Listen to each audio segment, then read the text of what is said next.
Welcome to CVR English. This is Naresh Kumar. Let's watch the inside news. Union Home Minister Amit Shah unveiled a 13.5 football, 4,000 kg bronze statue of Peshwa Bajirao National, emphasized that the NDA is the most fitting location for such a memorial as it serves as the cradle of India's military leadership. He stated that future soldiers will draw inspiration from Bajirao's legacy of valor and strategic brilliance, helping to strengthen the nation's borders. Bajirao का एक स्मारक बनाने की सबसे उचित जगह अगर कोई है तो एनडीए पुणे की एकेडमी, क्योंकि जहां से आने वाले समय के देश की तीनों सेनाओं के सूत्रधार जहां प्रशिक्षित होकर निकलते हैं, वहां बाजीराव पेशवा की मूर्ति लगना और श्रीमंत बाजीराव के मूर्ति से प्रेरणा लेकर उनके जीवन कवन को अभ्यास कर कर अगर हमारे भविष्य के सेनानी जाते हैं तो मुझे विश्वास है कि कई सालों तक भारत की सीमाओं को कोई छूने का साहस नहीं कर सकता।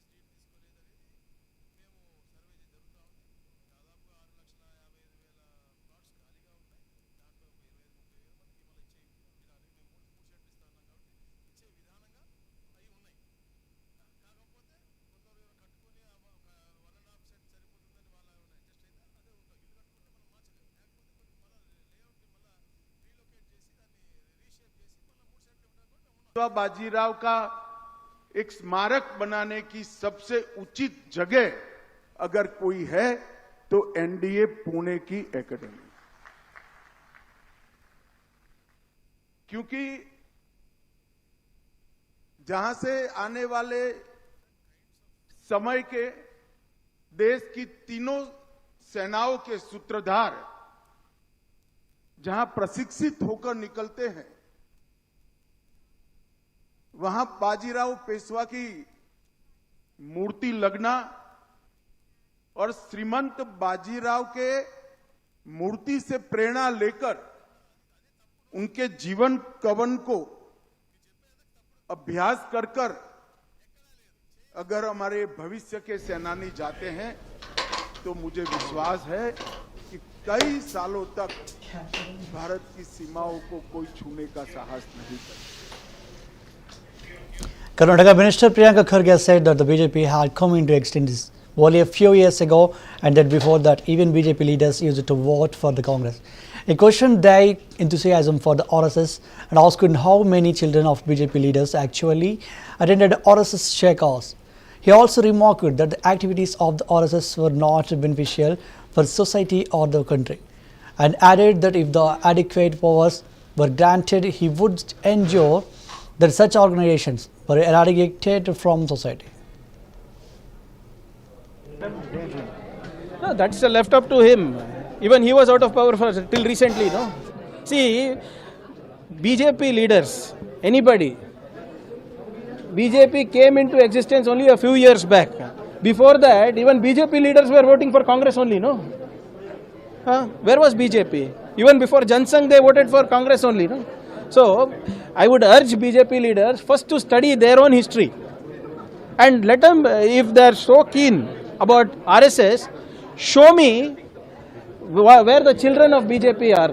Are they in RSS shakas? Like you had this Beti Bachao, Beti Padhao Abhiyan, no? Selfie with Beti. Selfie with shaka you do. Let us see how many BJP leaders' children are going to the shakas. Earlier you have said that No, that's left up to him. Even he was out of power for till recently, no? See, Union Minister Shivraj Singh Chauhan stated that Prime Minister Narendra Modi's vision of a Viksit Jammu and Kashmir is key to achieving Viksit Bharat. To support this, Chauhan held meetings with the Chief Minister and announced that Kashmir would be developed into a horticulture hub. A clean plant center will be established at a cost of 150 crore rupees to ensure farmers receive high quality plants, and private nurseries will be subsidized to support this initiative. हवा की शीतलता, यहाँ की माटी की सुगंध, यहाँ का प्राकृतिक सौंदर्य और इससे भी आगे बढ़ के यहाँ के लोगों की आंखों का प्यार मन मोह लेता है, दिल जीत लेता है। सचमुच में ये भारत का मुकुटमणि है और दुनिया का स्वर्ग है। कल से आने के बाद हमने जम्मू और कश्मीर के विकास के लिए, क्योंकि प्रधानमंत्री जी का संकल्प है विकसित भारत के लिए विकसित और समृद्ध जम्मू कश्मीर, उसको पूरा करने के लिए माननीय मुख्यमंत्री जी के साथ बैठकें की और कृषि और ग्रामीण विकास दोनों के लिए, जैसे ये हार्टिकल्चर का हब बनेगा कश्मीर, और इसलिए हमने तय किया है भारत सरकार ने क्या क्लीन प्लांट सेंटर की स्थापना की जाएगी। सेब, बादाम, अखरोट, इन सब के लिए प्लांट चाहिए किसानों को, और वो प्लांट अच्छी क्वालिटी के मिले, डिसीज फ्री हो, ये बहुत जरूरी है। इस क्लीन प्लांट सेंटर में हम ये प्लांट तैयार करेंगे, दुनिया की सबसे अच्छी वैरायटी हम बना पाए, और लगभग 150 करोड़ रुपए की लागत इसमें आएगी। और इसके साथ ही जो नर्सरी प्राइवेट भी लगाएंगे अच्छी, उनको भी सब्सिडी देने का काम किया जाएगा। हमारी बाकी फसलों के लिए भी, जैसे टिश्यू कल्चर लैब की आवश्यकता हमें बताई, तो केसर के लिए टिश्यू कल्चर लैब वो भी स्थापित की जाएगी। और उसके साथ साथ हम राष्ट्रीय बागवानी मिशन के अंतर्गत हमारे यहाँ के प्रशासन ने, सरकार ने, मुख्यमंत्री जी ने जो सहयोग चाहा है, केंद्र सरकार भरपूर सहयोग करेगी। ग्रामीण विकास की दृष्टि से भी जम्मू कश्मीर की धरती पर कोई गरीब कच्ची छत के नीचे नहीं रहेगा, ये हमारा संकल्प है। और जो प्रधानमंत्री आवास योजना के अंतर्गत 5 लाख लोगों का सर्वे हुआ है, उनको वेरीफाई करके मकान भी दिए जाएंगे। हवा की शीतलता, यहाँ की माटी की सुगंध, यहाँ का प्राकृतिक सौंदर्य और इससे भी आगे बढ़ के यहाँ के लोगों की आंखों का प्यार मन मोह लेता है, दिल जीत लेता है। सचमुच में ये भारत का मुकुटमणि है और दुनिया का स्वर्ग है। कल से आने के बाद हमने जम्मू और कश्मीर के विकास के लिए, क्योंकि प्रधानमंत्री जी का संकल्प है विकसित भारत के लिए विकसित और समृद्ध जम्मू कश्मीर, उसको पूरा करने के लिए माननीय मुख्यमंत्री जी के साथ बैठकें की और कृषि और ग्रामीण विकास दोनों के लिए, जैसे ये हार्टिकल्चर का हब बनेगा कश्मीर, और इसलिए हमने तय किया है भारत सरकार ने क्या क्लीन प्लांट सेंटर की स्थापना की जाएगी। सेब, बादाम, अखरोट, इन सब के लिए प्लांट चाहिए किसानों को, और वो प्लांट अच्छी क्वालिटी के मिले, डिसीज फ्री हो, ये बहुत जरूरी है। इस क्लीन प्लांट सेंटर में हम ये प्लांट तैयार करेंगे, दुनिया की सबसे अच्छी वैरायटी हम बना पाए, और लगभग 150 करोड़ रुपए की लागत इसमें आएगी। और इसके साथ ही जो नर्सरी प्राइवेट भी लगाएंगे अच्छी, उनको भी सब्सिडी देने का काम किया जाएगा। हमारी बाकी फसलों के लिए भी, जैसे टिश्यू कल्चर लैब की आवश्यकता हमें बताई, तो केसर के लिए टिश्यू कल्चर लैब वो भी स्थापित की जाएगी। और उसके साथ साथ हम राष्ट्रीय बागवानी मिशन के अंतर्गत हमारे यहाँ के प्रशासन ने, सरकार ने, मुख्यमंत्री जी ने जो सहयोग चाहा है, केंद्र सरकार भरपूर सहयोग करेगी। ग्रामीण विकास की दृष्टि से भी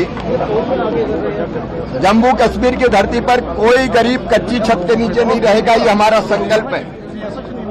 और जो प्रधानमंत्री आवास योजना के अंतर्गत 5 लाख लोगों का सर्वे हुआ है, उनको वेरीफाई करके मकान भी दिए जाएंगे। हवा की शीतलता, यहाँ की माटी की सुगंध, यहाँ का प्राकृतिक सौंदर्य, और इससे भी आगे बढ़ के यहाँ के लोगों की आंखों का प्यार मन मोह लेता है, दिल जीत लेता है। सचमुच में ये भारत का मुकुटमणि है और दुनिया का स्वर्ग है। कल से आने के बाद हमने जम्मू और कश्मीर के विकास के लिए, क्योंकि प्रधानमंत्री जी का संकल्प है विकसित भारत के लिए विकसित और समृद्ध जम्मू कश्मीर, उसको पूरा करने के लिए माननीय मुख्यमंत्री जी के साथ बैठकें की। और कृषि और ग्रामीण विकास दोनों के लिए, जैसे ये हार्टिकल्चर का हब बनेगा कश्मीर, और इसलिए हमने तय किया है भारत सरकार ने, क्या क्लीन प्लांट सेंटर की स्थापना की जाएगी।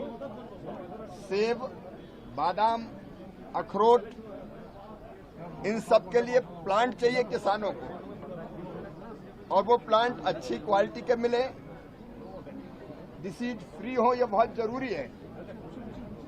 इस क्लीन प्लांट सेंटर में हम ये प्लांट तैयार करेंगे, दुनिया की सबसे अच्छी वैरायटी हम बना पाए, और लगभग 150 करोड़ रुपए की लागत इसमें आएगी। और इसके साथ ही जो नर्सरी प्राइवेट भी लगाएंगे अच्छी, उनको भी सब्सिडी देने का काम किया जाएगा। हमारी बाकी फसलों के लिए भी, जैसे टिश्यू कल्चर लैब की आवश्यकता हमें बताई, तो केसर के लिए टिश्यू कल्चर लैब वो भी स्थापित की जाएगी। और उसके साथ साथ हम राष्ट्रीय बागवानी मिशन के अंतर्गत हमारे यहाँ के प्रशासन ने, सरकार ने, मुख्यमंत्री जी ने जो सहयोग चाहा है, केंद्र सरकार भरपूर सहयोग करेगी। ग्रामीण विकास की दृष्टि से भी जम्मू कश्मीर की धरती पर कोई गरीब कच्ची छत के नीचे नहीं रहेगा, ये हमारा संकल्प है।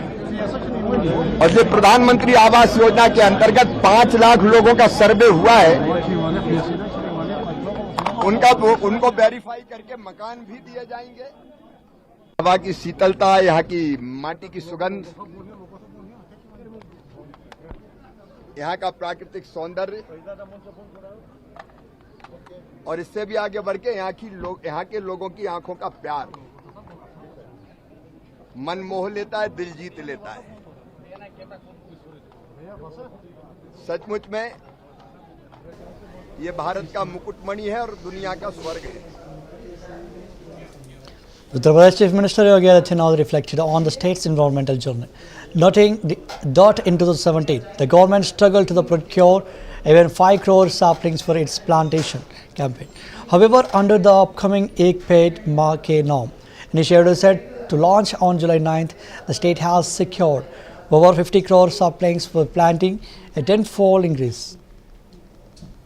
व्यापक पैमाने पे कार्य प्रारंभ हुआ। मुझे याद है 2017 को जब हम लोगों ने वृक्षारोपण के महाअभियान के कार्यक्रम को आगे बढ़ाया था, प्रदेश में मुझे 5 करोड़ पौध नहीं प्राप्त हो पाई थी। और इस बार जब एक पेड़ मां के नाम के महाअभियान के साथ एक विराट वृक्षारोपण कार्यक्रम के साथ हम जुड़ने वाले हैं, 9 जुलाई को हमारे पास 50 करोड़ पौधा इस समय प्लांटेशन के लिए तैयार खड़ी है। ये वही प्रदेश है जहां 5 करोड़ नहीं मिलता था, आज 50 करोड़ से अधिक पौध हमारे पास मौजूद है। ये उत्तर व्यापक पैमाने पे कार्य प्रारंभ हुआ। मुझे याद है 2017 को जब हम लोगों ने वृक्षारोपण के महाअभियान के कार्यक्रम को आगे बढ़ाया था, प्रदेश में मुझे 5 करोड़ पौध नहीं प्राप्त हो पाई थी। और इस बार जब एक पेड़ मां के नाम के महाअभियान के साथ एक विराट वृक्षारोपण कार्यक्रम के साथ हम जुड़ने वाले हैं, 9 जुलाई को हमारे पास 50 करोड़ पौधा इस समय प्लांटेशन के लिए तैयार खड़ी है। ये वही प्रदेश है जहां 5 करोड़ नहीं मिलता था, आज 50 करोड़ से अधिक पौध हमारे पास मौजूद है। ये उत्तर व्यापक पैमाने पे कार्य प्रारंभ हुआ। मुझे याद है 2017 को जब हम लोगों ने वृक्षारोपण के महाअभियान के During a press conference in Mumbai, Union Minister Jitendra Ram Manjhi emphasized the international acclaim India has received for its decisive military campaign. Operation Sindoor, he noted that a cross-party delegation of Indian MPs, including opposition leaders such as Shashi Tharoor and Asaduddin Owaisi, had visited key global forums and unanimously praised the operation's precision and restraint. Operation Sindoor was launched in May 2025 in response to the brutal Pahalgam terror attack, which claimed 26 civilians' lives. The operation involved coordinated air and missile strikes by India's trice services on terror camps in Pakistan and Pakistan-occupied Kashmir, targeting infrastructure linked to groups like Lashkar-e-Taiba and Jaish-e-Mohammed. Despite this broad consensus and international support, Manjhi criticized sections of the operation for allegedly misrepresenting the operation's intent and outcomes for vertical gain, thereby undermining national unity during a critical moment of external threat. तो operation सिंदूर एक ऐसी घटना यहाँ का हुई जो कि समूचे संसार इसकी प्रतीक्षा कर रहा है, प्रशंसा कर रहा है। और इसमें एक चीज़ और आप लोगों को बता देते हैं, सब आप लोग जानते होंगे, 7 टीम 5-5 या 6-6 पार्लियामेंट्री सदस्यों का, जिसमें विरोधी लोग भी थे, हमारे थरूर साहब भी गए थे, हमारे जो माइनॉरिटी के AIM के हैं वो भी गए थे और बाकी लोग गए थे।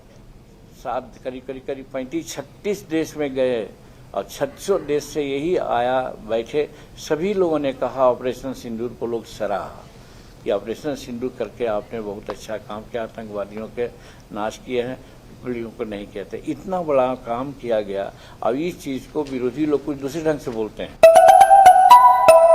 तो ऑपरेशन सिंदूर एक ऐसी घटना यहाँ का हुई जो कि समूचे संसार इसकी प्रतीक्षा कर रहा है, प्रशंसा कर रहा है। और इसमें एक चीज़ और आप लोगों को बता देते हैं, सब आप लोग जानते होंगे, 7 टीम 5-5 या 6-6 पार्लियामेंट्री सदस्यों का।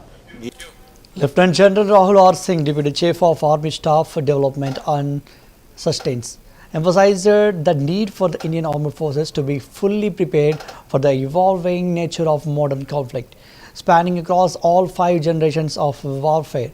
Speaking at a defense forum in Delhi, Lieutenant General Singh stated, as far as Indian Armed Forces are concerned, we have to be prepared to fight all the 5 generations of warfare. The first generation being something like trench warfare, the wave war types.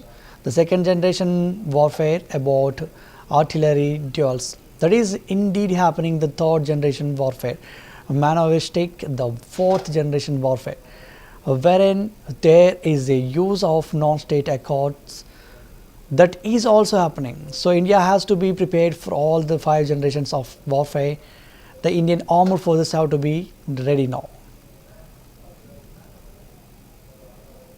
So as far as Indian Armed Forces are concerned, we have to be prepared to fight all the 5 generations. The first generation being something like a trench warfare the way World War types. So that's actually happening on our, I would say, on the LC.